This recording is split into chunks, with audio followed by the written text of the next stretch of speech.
Hello students. आज के lecture में हम बात करेंगे कुछ इम्पोर्टेंट क्वेश्चन के बारे में जो हमारे एनसीईआरटी एक्सरसाइज के क्वेश्चन हैं और सोल्ड हैं। तो हम चलिए स्टार्ट करते हैं। यहाँ पर एक क्वेश्चन है, describe the structure and functioning of nephron. Nephron क्या होते हैं? किडनी की बेसिक यूनिट होती है। हमारे एक्सक्रीटरी सिस्टम का जो यूरिन होता है उसे बाहर निकालने का जो सिस्टम है, ऑर्गन सिस्टम है, वो किडनी होता है। और किडनी में छोटे छोटे बेसिक सब ऑर्गन होते हैं जिन्हें हम नेफ्रॉन कहते हैं। यही करते हैं, ब्लड में से यूरिन को कलेक्ट करते हैं और बाहर निकालने के लिए वो कलेक्ट करते हैं इसको। तो इसका आंसर है, अभी हम पढ़ते हैं, nephron are the basic filtering unit of kidney. Nephron सबसे बेसिक यूनिट्स हैं जो किडनी में प्रेजेंट होती है। Each kidney possess large number of nephron. हर एक किडनी में बहुत ज़्यादा अमाउंट में नेफ्रॉन प्रेजेंट होते हैं, अप्रोक्सीमेटली 1 to 1.5 मिलियन, यानी लगभग 1 मिलियन जो है यहाँ पर नेफ्रॉन पाए जाते हैं। The main component of nephron are glomerus glomerulus Bowman's capsule and long renal tubule. ये डिफरेंट सब पार्ट्स हैं इसके जो इसके अंदर प्रेजेंट होते हैं और एक पूरा मैकेनिज्म तैयार होता है इससे किस तरह से। चलिए पढ़ते हैं। फंक्शनिंग ऑफ नेफ्रॉन, साइड में इसके डायग्राम दिया गया है और आप इसे समझ सकते हैं बाय स्क्रीन शेयर कर सकते हैं। यहाँ से मतलब क्या करेंगे, आप इसको स्क्रीन को शेयर कर लेंगे, सेव कर लेंगे और उसके बाद आप इसको जूम करके पढ़ सकते हैं। आपको पीडीएफ भी भेज दी जाएगी जहाँ से ये क्लियर दिखेंगे आपको। Blood enter the kidney through renal arteries. Renal arteries एक आर्टरी यहाँ पर प्रेजेंट होती है जिसमें से ब्लड किडनी में एंटर करता है, which branches into many capillaries associated with glomerulus. यहाँ पे डिफरेंट कैपिलरी में वो डिवाइड हो जाती है आगे, और जो जुड़ी होती है किसके साथ? ग्लोमेरुलस के साथ। एक नेक्स्ट ऑर्गन है, इसी का सब ऑर्गन है। The water and solute are transformed to the nephron at Bowman's capsule. यहाँ से वाटर और सोल्यूट जो है वो ट्रांसफर कर दिए जाते हैं बोमेन कैप्सूल के सहायता से। In the proximal tubule, some substances such as amino acid, glucose and salt are selectively reabsorbed.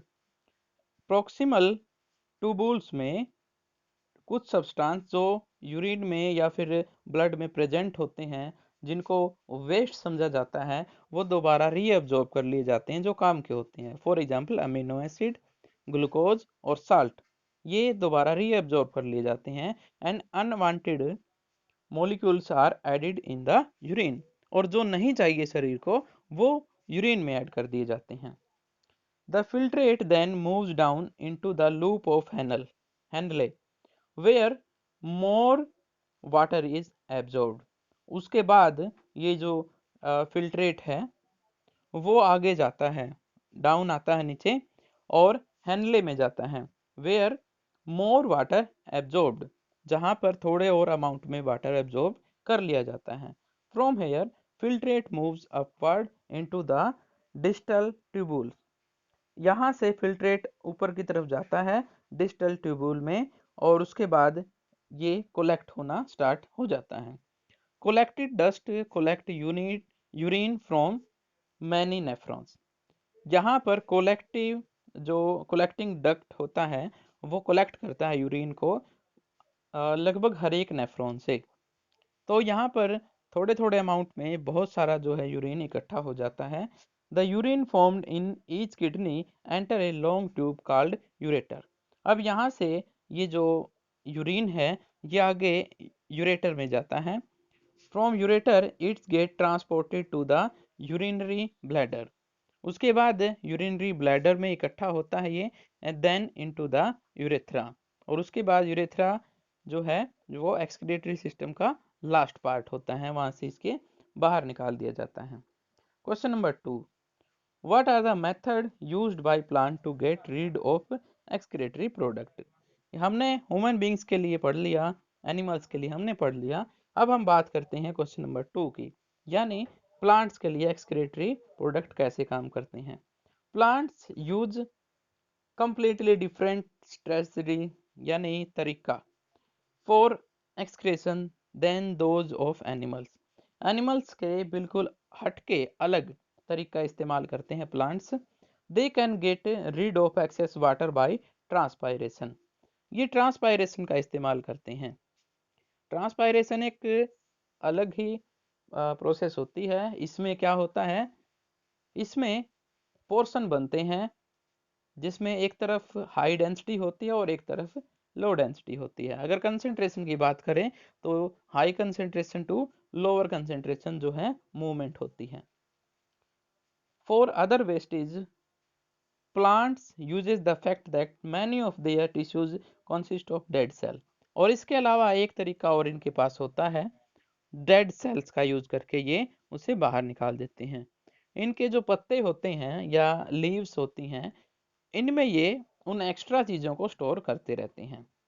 यानी जो पत्ते होते हैं पीले पड़ जाते हैं या ऑरेंज कलर के हो जाते हैं या खराब हो जाते हैं, वो अपने आप यहाँ पर कुछ एक केसेस को छोड़ के प्लांट्स खुद उनको जो है कलर चेंज करता है उनका, उनमें वो वेस्टेज स्टोर करता रहता है और बाद में उन्हें रिमूव कर देता है अपने आप से।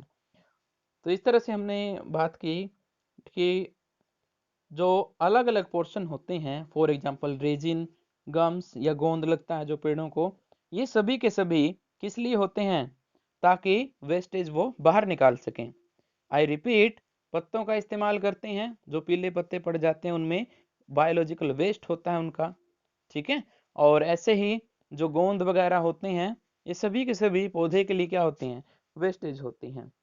और इसके अलावा मिट्टी में भी वो कुछ तरीका इस्तेमाल करते हैं, और वही तरीका जो अभी अभी हमने बताया था ट्रांसपायरेशन का।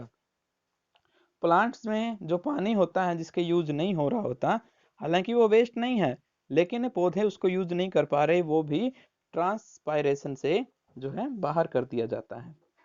अगला क्वेश्चन हमारे पास है, how is the amount of urine produced regulated. Amount जो होता है यूरिन का वो लगातार रेगुलेट होता रहता है। कौन उसको रेगुलेट करता है और कैसे? तो यहाँ पर हम बात करेंगे, the amount of urine produced depend on the amount of excess water. ये यूरिन का जो अमाउंट होता है वो डिपेंड करता है हम कितना पानी पीते हैं, यानी एक्सेस वाटर के ऊपर, and dissolved waste product present in the body. और हमारी बॉडी में जो वेस्ट प्रोडक्ट होते हैं उनके बेस पे भी डिपेंड करता है।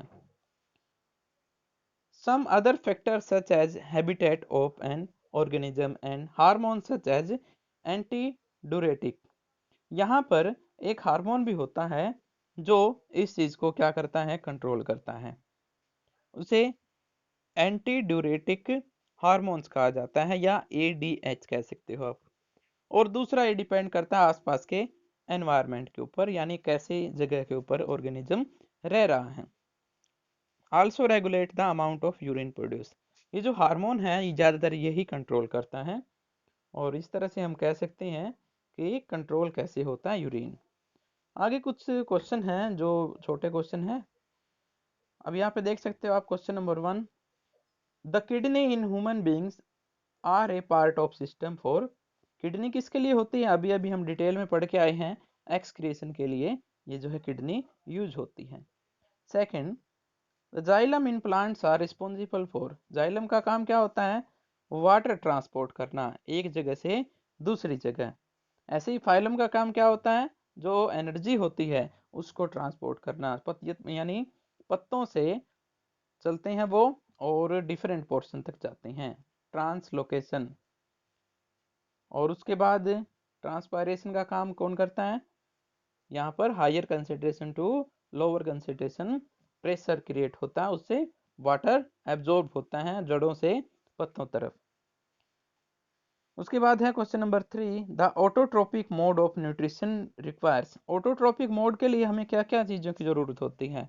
बहुत सिंपल आंसर है, कार्बन डाइऑक्साइड, वाटर, सनलाइट और कुछ इंपॉर्टेंट मिनरल्स। और साथ में क्या प्रेजेंट होना चाहिए, क्लोरोफिल प्रेजेंट होना चाहिए। ये पौधों में और कुछ ग्रीन ब्लू एल्गीज में ही होता है। Break down of pyruvate to give carbon dioxide water and energy. यहाँ पर सबसे प्योरेस्ट जो है कंपाउंड बने हैं कार्बन डाइऑक्साइड, वाटर और एनर्जी। और ये सबसे प्योरेस्ट फॉर्म का जो डिकम्पोजिशन होता है, डाइजेशन होता है, ये माइटोकॉन्ड्रिया में होता है। तो आंसर होगा इसका माइटोकॉन्ड्रिया।